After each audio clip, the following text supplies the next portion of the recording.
The snow fell like a whisper, blanketing the small town of Havenwood, Pennsylvania, in a hush that felt sacred.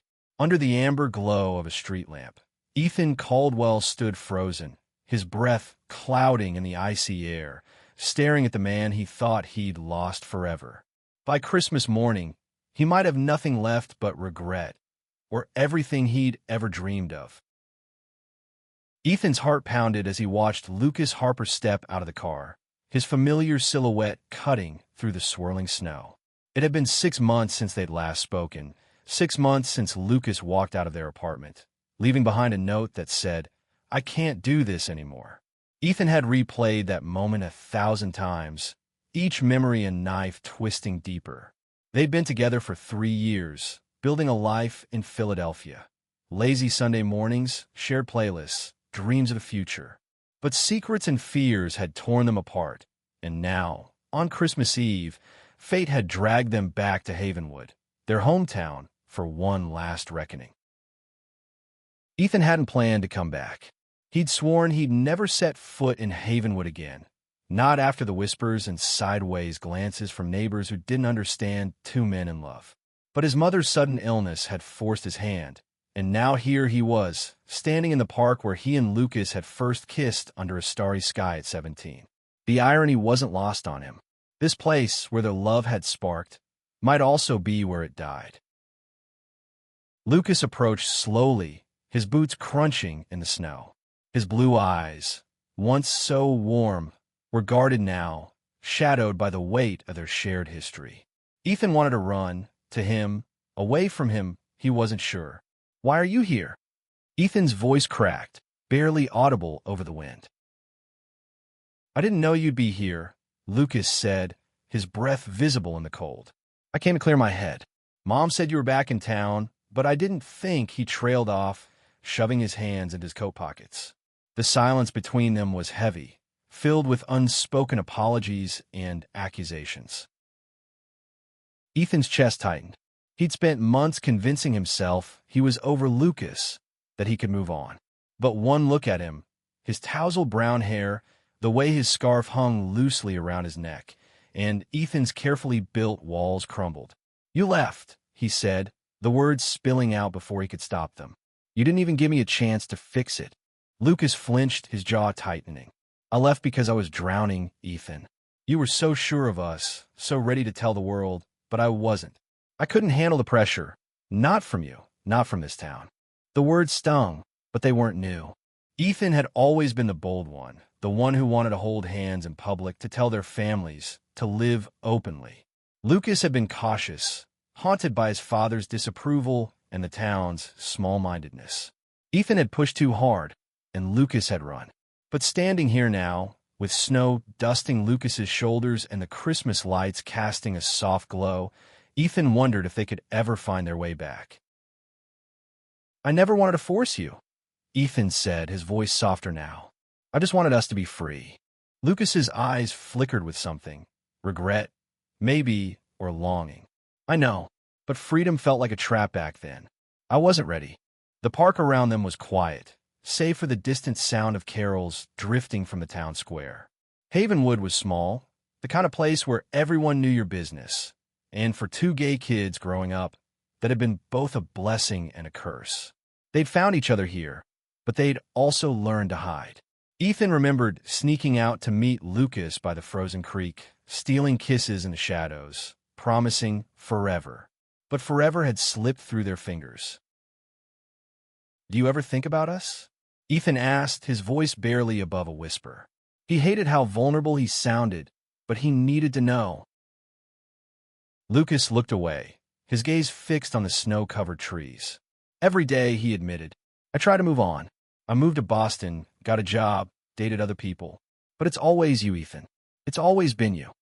The confession hit Ethan like a tidal wave, stirring hope and fear in equal measure. He wanted to believe Lucas, wanted to bridge the gap between them, but the hurt ran deep. "Then why didn't you call? Why didn't you fight for us?" Lucas stepped closer, his eyes searching Ethan's. "Because I was scared. Scared of what it meant to love you in a world that didn't always love us back. But I'm here now, and I don't want to lose you again." The words hung in the air, fragile and heavy with possibility.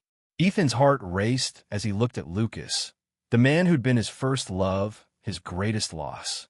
The snow kept falling, blanketing the world in silence, and for a moment, it felt like there were the only two people in it.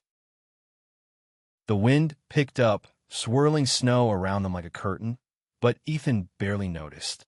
Lucas's words echoed in his mind. "I don't want to lose you again." They were a lifeline, pulling him back from the edge of despair, but they also reopened old wounds. Could he trust Lucas after everything? "Let's walk," Lucas suggested, his voice tentative. "We can't stand here freezing forever." Ethan nodded, though his legs felt unsteady. They started down the path that wound through the park, the same one they'd walked as teenagers, dreaming of a life beyond Havenwood. The crunch of snow under their boots was the only sound for a while, each step a reminder of how much had changed and how much hadn't. "Do you remember the Christmas we snuck out here?" Lucas asked, breaking the silence. "We were, 16? You stole your mom's hot cocoa thermos, and we sat on that bench over there, pretending we were the only people in the world." Ethan's lips twitched into a reluctant smile. "Yeah, and you spilled cocoa all over my scarf.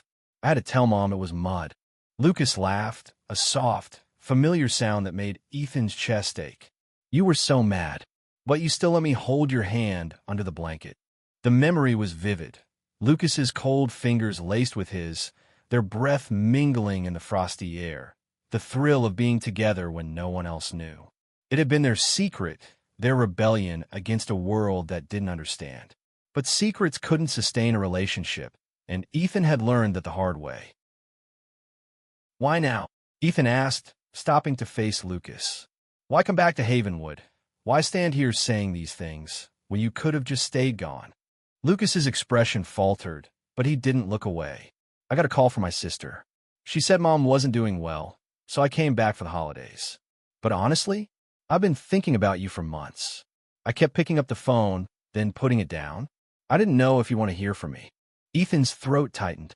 He wanted to be angry, to demand answers for every sleepless night, but all he could think about was how much he'd missed Lucas's voice, his presence.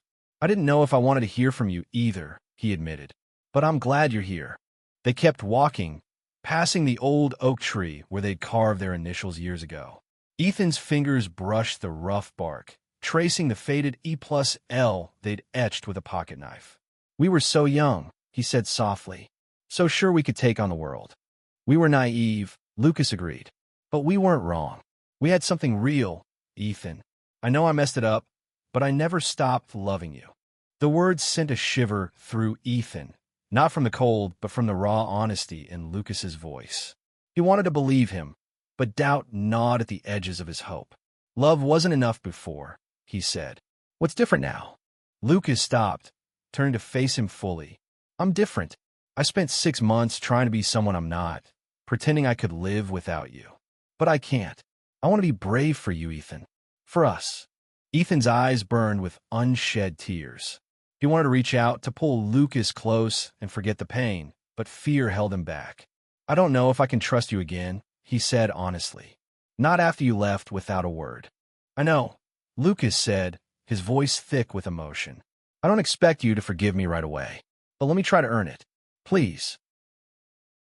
"All right," he said finally, his voice trembling. "But we take it slow. No promises, no rushing. Just us figuring it out." Lucas's face lit up with a tentative smile, and for the first time that night, Ethan felt a spark of hope. They stood there, under the glow of the Christmas lights, two lost souls finding their way back to each other. But the night was far from over, and Havenwood had a way of testing even the strongest resolve. The town square came into view as they left the park, its towering Christmas tree ablaze with lights and ornaments. Havenwood's annual Christmas Eve festival was in full swing, with families gathered around bonfires, kids skating on the makeshift rink, and carolers singing Silent Night. Ethan and Lucas paused at the edge of the crowd, the warmth of the scene clashing with the cold knot in Ethan's stomach. "Let's get some cocoa," Lucas suggested, nodding toward a vendor's stall. "My treat." Ethan hesitated, then nodded. They wove through the crowd, their shoulders brushing occasionally, each touch a reminder of what they'd once had. At the stall, Lucas ordered 2 hot cocos, and the vendor, an older woman with a kind smile, handed them steaming cups. "You boys look like you've got a story," she said, winking. Ethan forced a smile, but his mind was elsewhere. The festival was a Havenwood tradition, but it was also a minefield of memories. He and Lucas had come here every year as kids, then as a couple, sneaking glances and stolen moments. Last year, they'd fought bitterly on this very night, right here in the square, when Ethan had suggested telling their families about their relationship. Lucas had shut down, and a week later, he was gone. As they sipped their cocoa, Ethan noticed familiar faces in the crowd. Old classmates, neighbors, people who'd known them as kids. Some smiled, others whispered, their eyes lingering a little too long. Ethan's skin prickled. Havenwood had changed so many years since they'd left, but not enough. Being openly gay here still felt like walking a tightrope. "Do you feel it?" Ethan asked quietly, his eyes scanning the crowd. "The way they look at us?" Lucas followed his gaze, his expression darkening. "Yeah, but I'm done caring what they think. I spent too long letting their opinions control me." Ethan raised an eyebrow, surprised by the steel in Lucas's voice. "That's new." "It's not new," Lucas said, turning to face him. "It's just awake. I'm tired of hiding, Ethan. I want to be with you, out in the open, no matter what anyone says."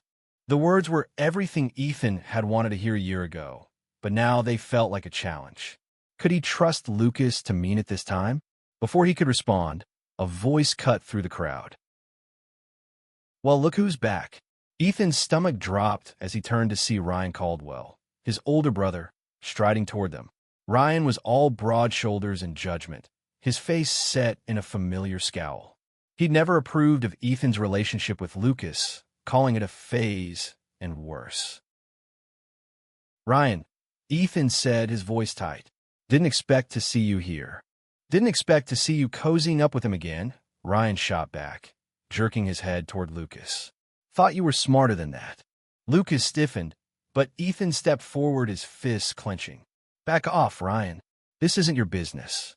"It's my business when my brother's making a fool of himself," Ryan snapped, his voice loud enough to draw curious glances. "You think this town's gonna accept you two prancing around like it's normal?" The words hit like a punch, and Ethan felt the old shame creeping in, the kind that had kept him and Lucas in the shadows for so long. But before he could respond, Lucas stepped forward, his voice calm but firm. "We're not here to cause trouble, Ryan, but I'm not going to let you talk to Ethan like that." Ryan laughed, a harsh, bitter sound. "You're going to protect him? You, the guy who ran off and left him? Real hero." Ethan's heart pounded, torn between anger and embarrassment. The crowd was watching now, their whispers growing louder. He wanted to disappear, to pull Lucas away and pretend this wasn't happening. But Lucas didn't back down. "I made mistakes," Lucas said, his eyes locked on Ryan's. "But I love your brother, and I'm not going anywhere this time. You don't get to decide what's right for him." The air crackled with tension, and for a moment, Ethan thought Ryan might swing. But then a woman's voice called out, sharp and commanding. "Ryan Caldwell, you stop this nonsense right now." It was their mother, Diane, pushing through the crowd with a fire in her eyes that belied her frail health. She planted herself between Ryan and the two men, her hands on her hips. "You don't speak for this family," she said to Ryan, "and you don't get to shame your brother for who he loves." Ethan's throat closed up. He'd never told his mother about Lucas, not explicitly, but she'd always known. Her support now, in front of the whole town, was a gift he hadn't expected. Ryan muttered something under his breath and stalked off, leaving Ethan and Lucas standing in the glow of the Christmas lights, the crowd's whispers fading into the background. Diane turned to them, her eyes softening. "You two need to talk," she said. "Really talk. Don't let this town, or your brother, steal what you have." Diane's words lingered as Ethan and Lucas left the square, the festival's lights fading behind them. They walked in silence, the snow crunching under their feet, until they reached the old bridge over Havenwood Creek. The water below was frozen, reflecting the moon like a mirror. Ethan leaned against the railing, his breath visible in the cold air, and Lucas stood beside him, close enough to feel his warmth. "I didn't expect her to do that," Ethan said finally, his voice thick with emotion. "Mom, she's never said anything like that before." Lucas nodded, his eyes on the ice below. "She's always been in your corner, even when you didn't see it. I wish I'd had her courage back then." Ethan turned to him, searching his face. "You keep saying you're different now, Lucas. But how do I know? How do I know you won't run again when things get hard?" Lucas met his gaze, his blue eyes steady. "You don't. Not for sure. But I'm here, Ethan, and I'm trying. I've spent 6 months facing myself, figuring out who I am and what I want. And what I want is you. Not just in secret, not just in Havenwood. Everywhere." The sincerity in Lucas's voice was undeniable, but Ethan's heart was still bruised. He wanted to believe, to let himself fall back into the love they'd once shared, but trust was a fragile thing. "I need time," he said. "I want this us, but I need to know it's real." Lucas nodded, his expression soft but determined. "I'll wait, as long as it takes." They stood there, the silence between them no longer heavy but hopeful, like the first breath after a long dive. The bridge was their place, where they'd shared secrets and dreams as kids, where they'd promised to always find each other. Maybe Ethan thought they still could. As the night deepened, they walked back toward town, the snow falling heavier now. Ethan's phone buzzed in his pocket, and he pulled it out to see a text from his mother. "Come home. Both of you." He showed it to Lucas, who raised an eyebrow. "She's not subtle," Lucas said with a small smile. Ethan chuckled, the sound surprising him. "Never has been." They made their way to Ethan's childhood home, a modest house with a wreath on the door and lights twinkling in the windows. Diane was waiting inside, a tray of cookies and hot cider on the table. She didn't ask questions, didn't pry, just hugged them both and gestured to the couch. "Sit," she said. "Warm up." The living room was warm, filled with the scent of pine and cinnamon. Ethan and Lucas sat side by side, their knees touching, and for the first time that night, Ethan felt like he could breathe. They talked about the past, the present, the mistakes they'd made. Diane listened, chiming in with stories of her own, reminding them that love was messy but worth fighting for. As the clock neared midnight, Diane excused herself to bed, leaving them alone by the fireplace. The flames cast shadows on the walls, and Ethan felt a pull toward Lucas, a longing he couldn't ignore. "I don't know how to do this," he admitted, his voice low. "How to let you back in without being afraid." Lucas reached for his hand, his touch warm and steady. "We'll figure it out together, one step at a time." Ethan looked into Lucas's eyes, seeing the boy he'd loved and the man he was becoming. The firelight danced across Lucas's face, and Ethan felt the walls around his heart begin to crack. He leaned in, hesitating for a moment, then closed the distance. Their kiss was soft, tentative, but it carried the weight of 1,000 unspoken promises.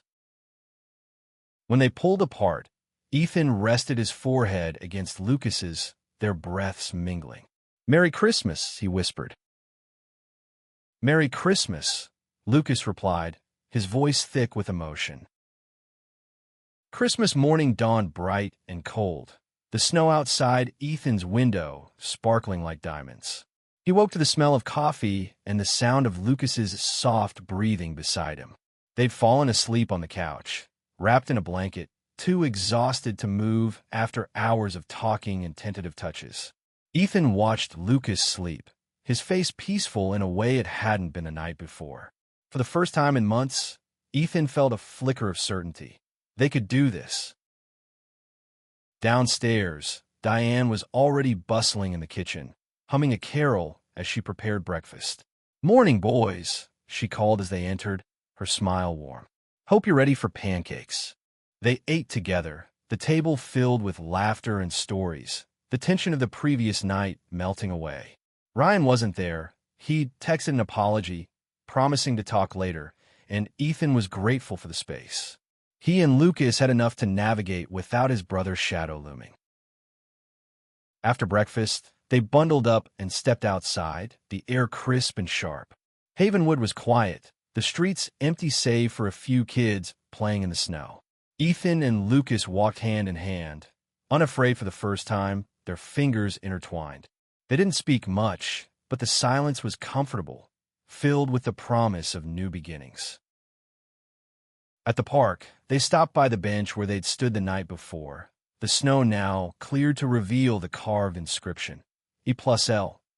Ethan traced it with his finger, a smile tugging at his lips. "We were such kids," he said. "Yeah," Lucas agreed, his voice soft. "But we knew what we wanted even then." Ethan turned to him, his heart full. "And now?" "Now," Lucas said, stepping closer, "I want to build a life with you. Wherever that takes us. Philly, Boston, somewhere new. As long as we're together." Ethan's chest swelled with emotion. He'd spent so long guarding his heart, afraid of being hurt again, but standing here with Lucas, he felt ready to take the risk. "Together," he echoed, pulling Lucas into a hug. They stood there, wrapped in each other's arms, as the snow began to fall again. The town around them was waking up, the sounds of Christmas morning filling the air, bells ringing, carols playing, families laughing. Havenwood wasn't perfect, and neither were they, but they'd found something worth fighting for, each other. As they walked back to the house, hand in hand, Ethan felt a warmth that had nothing to do with the sun or the scarf around his neck. It was the fire of love, rekindled against all odds, pulling them back from the brink. They'd almost lost each other on Christmas Eve, but now, on Christmas morning, they were whole again. And that, Ethan knew, was a miracle worth celebrating.